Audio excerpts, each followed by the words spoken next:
Hello friends, आज हम पढ़ेंगे गणित के विषय लाभ व हानि के बारे में, जिसे हम इंग्लिश में प्रॉफिट एंड लॉस भी कहते हैं। इस विषय का आमतौर पे वाणिज्य व व्यापार के लिए उपयोग किया जाता है। आमतौर पर व्यापारी लोग अपने व्यापार में होने वाले लाभ व हानि को ज्ञात करने के लिए इस विषय का उपयोग करते हैं। इसे हम दूसरे शब्दों में मुनाफा व नुकसान भी कहते हैं। अगर हम अपनी रोजमर्रा की जिंदगी के बारे में देखें तो जब भी हम ऐसी परिस्थिति में होते हैं जहाँ पे कि हमें सामान को खरीदना या बेचना होता है, तब भी हम इस विषय लाभ व हानि का उपयोग कर सकते हैं। इस विषय लाभ व हानि के बारे में जानने के लिए हमें सर्वप्रथम दो बातों के बारे में मुख्यतः पता होना चाहिए। पहली क्रय मूल्य और दूसरी विक्रय मूल्य। क्रय मूल्य होती है हमारी वह मूल्य जिसमें कि हमने किसी चीज को खरीदा हो, और इसे हम इंग्लिश में कॉस्ट प्राइस या शॉर्ट में सीपी भी बोलते हैं। विक्रय मूल्य होता है हमारा वह मूल्य जिस पे हमने खरीदी हुई वस्तु को बेचा है, इसे हम इंग्लिश में सेलिंग प्राइस और शॉर्ट में एसपी बोलते हैं। अर्थात क्रय मूल्य वह कीमत जिस पे हमने किसी चीज को खरीदा है और विक्रय मूल्य वह कीमत जिस पे हमने उस चीज को बेचा है। ये दोनों बातें क्रय मूल्य और विक्रय मूल्य का बहुत ही महत्वपूर्ण स्थान है हमारे इस विषय लाभ व हानि के लिए। अब हम समझते हैं कि क्रय मूल्य और विक्रय मूल्य का उपयोग करके हम लाभ व हानि को किस प्रकार से ज्ञात कर सकते हैं। लाभ व हानि को निकालने के लिए तीन तरीके की परिस्थितियां हो सकती हैं। पहली परिस्थिति जिसमें कि हमारा क्रय मूल्य कॉस्ट प्राइस छोटा होता है सेलिंग प्राइस से, अर्थात हमारे बेचने वाली कीमत ज्यादा होती है खरीदने वाली कीमत से। दूसरी परिस्थिति जिसमें हमारा खरीदने वाला मूल्य यानी कि क्रय मूल्य ज्यादा होता है विक्रय मूल्य से, यानी कि हमने उसे खरीदा ज्यादा में और बेचा कम में। और तीसरी परिस्थिति होती है जब हमारा क्रय मूल्य और विक्रय मूल्य बराबर होता है। इस पहली परिस्थिति जिसमें कि हमारा क्रय मूल्य कम है और विक्रय मूल्य ज्यादा है, इस परिस्थिति में हमें होता है लाभ। उदाहरण के लिए मैंने कोई एक 100 रुपए की चीज खरीदी और उसे 110 में बेची, तो मुझे 10 रुपए का मुनाफा हुआ, क्योंकि मैंने उसे खरीदने के लिए 100 रुपए ही खर्च किए, लेकिन बेच के मैंने 110 रुपए कमाए, यानी कि 10 रुपए ज्यादा कमाए, तो ये मेरा लाभ हुआ। दूसरी परिस्थिति जिसमें कि मेरा क्रय मूल्य ज्यादा है और विक्रय मूल्य कम है, इस परिस्थिति में होती है मुझे हानि। उदाहरण के लिए वही उदाहरण ले लेते हैं कि मैंने 100 रुपए की चीज खरीदी, लेकिन अब मैंने उसे 90 रुपए में बेचा। यानी कि जब मैंने उसे खरीदा तो मैंने 100 रुपए खर्च किए, लेकिन जब मैंने उसे बेचा तो केवल 90 रुपए ही मुझे प्राप्त हुए, यानी मुझे 10 रुपए का नुकसान हुआ। और तीसरी परिस्थिति होती है जब क्रय मूल्य और विक्रय मूल्य बराबर होते हैं। इस परिस्थिति में मुझे ना लाभ होता है ना हानि होती है, और मेरा लाभ या हानि का मान 0 होता है। अब हम इन दी गई तीनों परिस्थितियों से अपने सूत्र का निर्माण करते हैं लाभ और हानि को ज्ञात करने के लिए। तो हम पहली परिस्थिति को देखते हैं। जैसे कि इसमें मैंने बताया अभी कि मेरा विक्रय मूल्य ज्यादा होता है क्रय मूल्य से, तो इसके लिए मैं विक्रय मूल्य माइनस क्रय मूल्य अगर करूंगा तो मुझे जो उत्तर में जो मान प्राप्त होगा वो हो जाएगा मेरा लाभ का। याद रखिए कि इस परिस्थिति में मेरा विक्रय मूल्य ज्यादा है क्रय मूल्य से।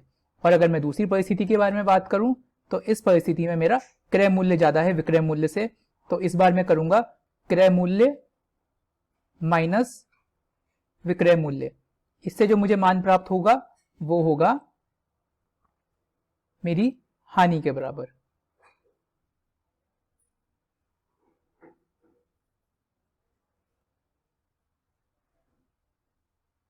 यानी कि लाभ निकालने के लिए मैंने विक्रय मूल्य में से क्रय मूल्य को माइनस किया, और हानि निकालने के लिए मैंने क्रय मूल्य में से विक्रय मूल्य को माइनस किया। इन दिए गए सूत्रों की मदद से अगर हमें क्रय मूल्य, विक्रय मूल्य और लाभ हानि इन तीनों में से कोई सी भी दो चीजें अगर दी गई हों तो हम तीसरे का पता बहुत ही सरलता से लगा सकते हैं। अब हम अपने इस विषय को थोड़ा आगे बढ़ाते हैं और जानते हैं लाभ और हानि के प्रतिशत के बारे में। इसके लिए मैंने एक उदाहरण लिया है जहां पे कि मैंने कोई वस्तु खरीदी 50 रुपए की, यानी कि मेरा क्रय मूल्य हुआ 50 रुपए का, और मैं दो परिस्थितियों के बारे में उदाहरण देता हूं। पहली परिस्थिति में मैंने उस 50 रुपए की चीज को 55 रुपए में बेचा और दूसरी परिस्थिति में मैंने उसको 45 रुपए में बेचा, यानी कि मेरा विक्रय मूल्य 1 है 55 रुपए और विक्रय मूल्य 2 है 45 रुपए। अगर हम इन दोनों ही परिस्थितियों की तुलना करें तो पता चलेगा कि इस पहली परिस्थिति में जहां पे मैंने वस्तु को 55 रुपए में बेचा है, मुझे 5 रुपए का लाभ हुआ, जबकि दूसरी परिस्थिति में जब मैंने उसे 45 रुपए में बेचा तो मुझे 5 रुपए की हानि हुई।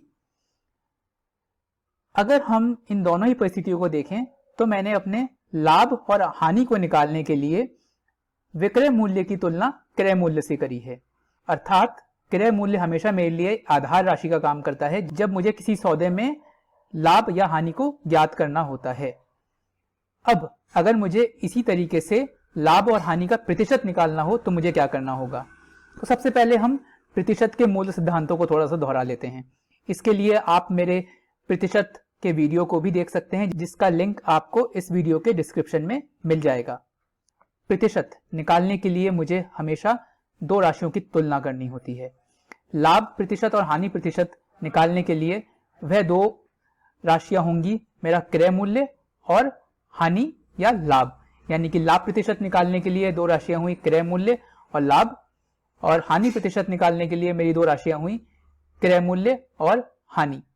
दोनों ही परिस्थिति में जब मुझे लाभ का प्रतिशत निकालना है और हानि का प्रतिशत निकालना है, मुझे क्रय मूल्य को आधार मानना होता है, क्योंकि मैंने अभी अभी बताया कि किसी भी सौदे में लाभ या हानि निकालने के लिए हमें विक्रय मूल्य की क्रय मूल्य से तुलना करनी होती है।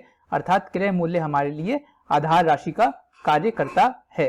एक और महत्वपूर्ण बात, जब भी हम प्रतिशत निकालते हैं तो हम जिन दो राशियों की तुलना करते हैं उसमें एक राशि की तुलना आधार राशि के 100 की गिनती से की जाती है। यहाँ पे क्योंकि हमारा आधार राशि क्रय मूल्य है, अर्थात मैं लाभ प्रतिशत या हानि प्रतिशत निकालने के लिए लाभ की तुलना 100 रुपए के क्रय मूल्य से करूंगा और हानि प्रतिशत निकालने के लिए मैं हानि की तुलना क्रय मूल्य के 100 रुपए से करूंगा। अर्थात लाभ का प्रतिशत और हानि का प्रतिशत निकालने के लिए मुझे प्रत्येक 100 रुपए के क्रय मूल्य के सापेक्ष कितना लाभ हुआ है और कितनी हानि हुई है, इसका मान निकालना पड़ेगा। यही मेरा लाभ का प्रतिशत और हानि का प्रतिशत होगा। तो प्रति 100 रुपए के क्रय मूल्य के सापेक्ष हमें कितना लाभ या हानि हुई, वह हमारा लाभ का प्रतिशत या हानि का प्रतिशत कहलाता है। इस सिद्धांत का हम उपयोग करते हुए इस दिए गए उदाहरणों में लाभ का प्रतिशत और हानि का प्रतिशत निकालते हैं। जैसे कि हमारी पहली परिस्थिति में मैंने 50 रुपए के क्रय मूल्य की वस्तु को 55 रुपए के विक्रय मूल्य में बेचा है, तो मुझे 5 रुपए का लाभ हुआ। इसको मैं लिख सकता हूं कि जब मेरा 50 रुपए का क्रय मूल्य था तो मुझे 5 रुपए का लाभ हुआ, किंतु लाभ प्रतिशत निकलता है 100 रुपए के क्रय मूल्य के लिए। तो अब मुझे पता करना होगा कि जब 100 रुपए का क्रय मूल्य होगा तो मुझे लाभ कितना होगा। इसके लिए मैं एकाकी विधि का उपयोग करूंगा। 5 गुणा 100 बटा 50। इसको अगर हम सरल करेंगे तो हमारा आंसर आ जाएगा 10%। ये मेरा पहली परिस्थिति का लाभ का प्रतिशत हुआ। इसी प्रकार से अगर मैं दूसरी परिस्थिति देखूं तो उसमें मैंने 50 रुपए की खरीदी हुई वस्तु को 45 रुपए में बेचा है, यानी कि मुझे 5 रुपए की हानि हुई है। यानी कि इस परिस्थिति में भी 50 रुपए के क्रय मूल्य के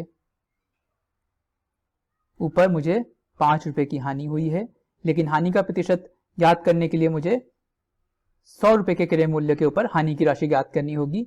तो जब मुझे 50 रुपए के क्रय मूल्य के ऊपर 5 रुपए की हानि हुई है तो 100 रुपए के क्रय मूल्य के ऊपर मुझे कितनी हानि हुई है, यह निकालना पड़ेगा।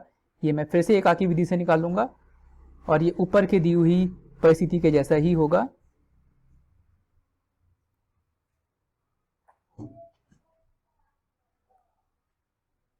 और इसका भी आंसर समान आएगा 10%। ये मेरा 10% हानि का प्रतिशत हुआ। अगर हम गौर करें कि जब मेरे लाभ का मान और हानि का मान बराबर बराबर है किसी दी हुई क्रय राशि के लिए, तो मेरा लाभ का प्रतिशत और हानि का प्रतिशत भी बराबर बराबर आता है। जैसे कि ऊपर के दिए गए उदाहरण में 50 रुपए के क्रय मूल्य के लिए अगर मुझे 5 रुपए की हानि होती है या 5 रुपए का लाभ होता है, दोनों ही परिस्थिति में मेरा लाभ प्रतिशत बराबर बराबर आता है। इन दोनों में अंतर करने के लिए हम आमतौर पे लाभ को धनात्मक के रूप में लिखते हैं और इसको बोलते हैं +10%, और हानि को हम ऋणात्मक के रूप में लिखते हैं और इसको बोलेंगे -10%। यानी कि धनात्मक इस बात का सूचक है कि हमें लाभ हुआ है और ऋणात्मक इस बात का सूचक है कि हमें हानि हुई है। अब हम अपने पढ़े गए लाभ प्रतिशत और हानि के प्रतिशत के सिद्धांतों का उपयोग करते हुए कुछ समस्याओं को हल करने का प्रयास करते हैं। हम एक पहली परिस्थिति के बारे में पता करते हैं जिसके अंदर कि हमें क्रय मूल्य दिया गया है, लाभ या हानि का प्रतिशत दिया गया है और हमें विक्रय मूल्य को ज्ञात करना है, अर्थात हमारा विक्रय मूल्य अज्ञात है। इसके लिए मैंने दो उदाहरण लिए हैं। पहला उदाहरण, मैंने क्रय मूल्य लिया है 60 रुपए और मुझे लाभ हुआ है 5% का और मुझे विक्रय मूल्य निकालना है। हम जानते हैं कि लाभ का प्रतिशत और हानि का प्रतिशत सदैव क्रय मूल्य को आधार मानकर निकाला जाता है। तो जब हमें लाभ का प्रतिशत दे रखा है और क्रय मूल्य दे रखा है तो हम पहले लाभ का मान ज्ञात करेंगे। यहाँ पर लाभ है क्रय मूल्य का 5%, तो हम निकाल लेते हैं कि 60 का 5% कितना होता है।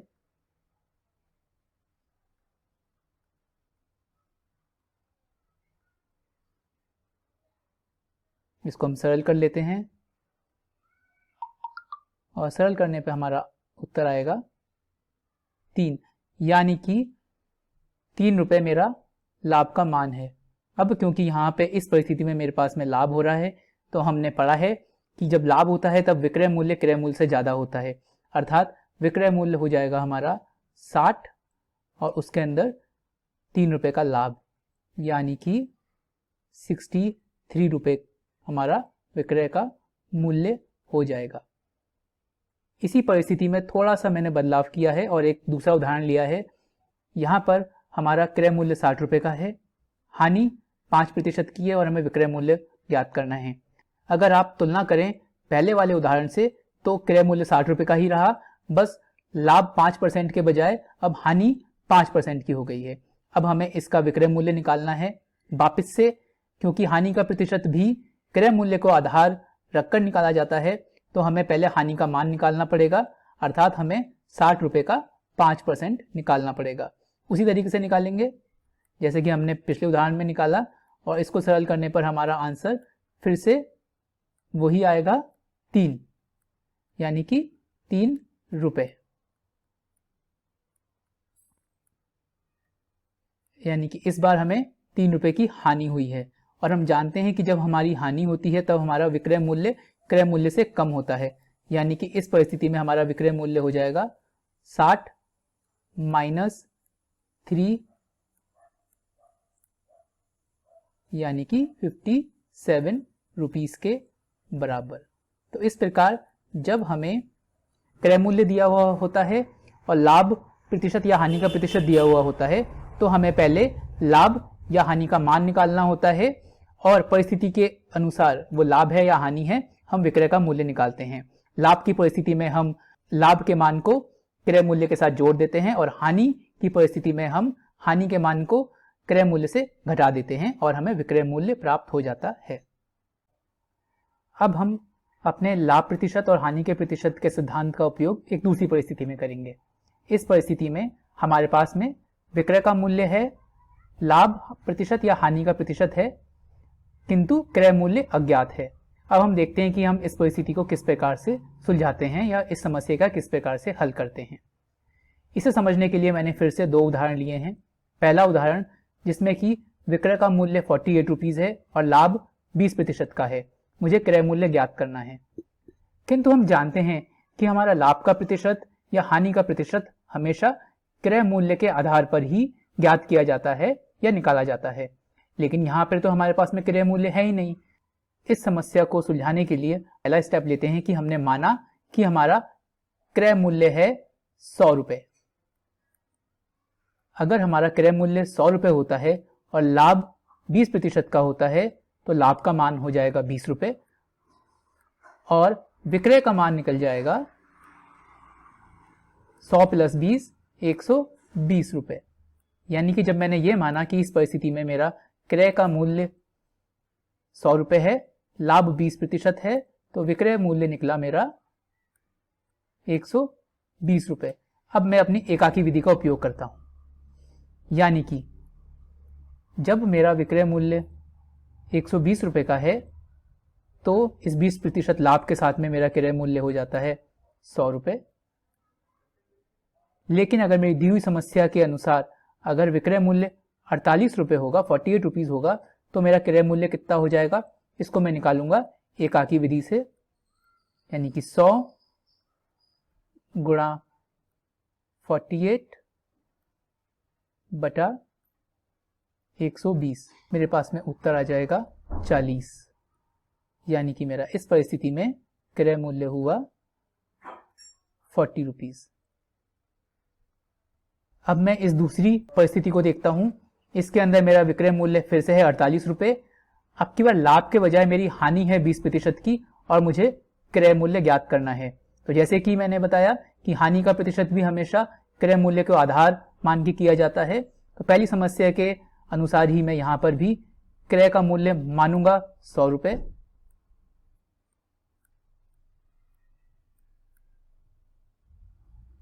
अब क्योंकि यहां पे मुझे 20% की हानि हो रही है, तो इसका मतलब मेरा हानि का मान हो जाएगा 20 रुपये और मेरे विक्रय मूल्य हो जाएगा 100 - 20 यानी कि 80 रुपये।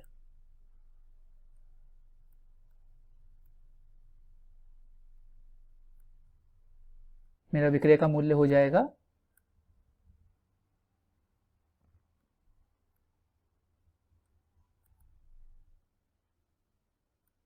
80 रुपये। अब मैं पुनः एकाकी विधि का उपयोग करूंगा। तो इस परिस्थिति में जब मेरा विक्रय मूल्य 80 रुपये का है तो मेरा 20% हानि के साथ में क्रय मूल्य 100 रुपये आता है।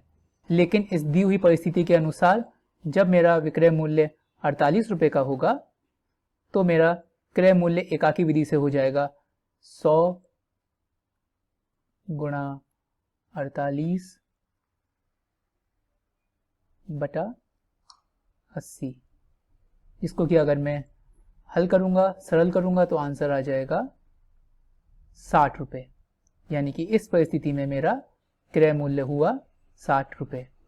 तो इस प्रकार से हमने इस अध्याय में जाना कि अगर हमें किसी भी सौदे में लाभ और हानि को निकालना होता है तो हमारे लिए सबसे महत्वपूर्ण दो बातें होती है, क्रय मूल्य और विक्रय मूल्य। इनके आधार पर हम निकाल सकते हैं कि हमारा लाभ क्या हुआ है या हानि क्या हुआ है।